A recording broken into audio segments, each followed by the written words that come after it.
First क्रायवरून ना क्रिशाचं parcel आलं होतं. त्याच्यामध्ये तिचे शूज होते आणि मॅडमला लगेच समजलं की हे नक्कीच माझं काहीतरी गोष्ट आहे याच्यामध्ये. आणि मग मी ना ते ओपन करत होती ना, तर तिकडेच बसली होती. तिला इतकी एक्साइटमेंट होत होती ना बघण्याची याच्यामध्ये काय आहे. तिचे रिॲक्शन बघा शूज उघडलं.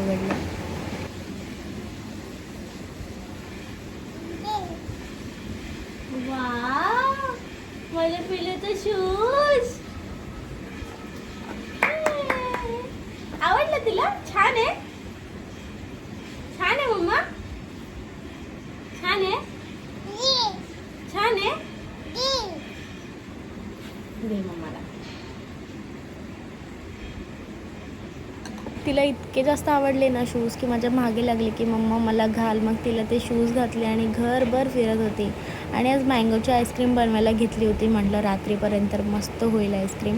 दुपारी ना मच्छीचा बेत होता. मग त्याच्यामध्ये मस्त बोंबील फ्राय, वामचं सुक्खं आणि एक बांगडा फ्राय केला होता. मस्त जेवण केलं आणि दुपारी मम्मीकडे जायला निघाले, कारण की क्रिशाचं शूट करायचं होतं मला फर्स्ट करायचं. तिला रेडी केलं आणि खाली निघालो. संध्याकाळी भावाच्या मित्राच्या मुलीचा बड्डे होता, त्यांनी इन्व्हाइट केलं होतं म्हणून मग तिला गिफ्ट घ्यायला गेले त्या बाळासाठी. मग भाऊ आला होता मला घ्यायला. नंतर मग तिकडे पोचलो आणि छान बड्डे सेलिब्रेशन झाला.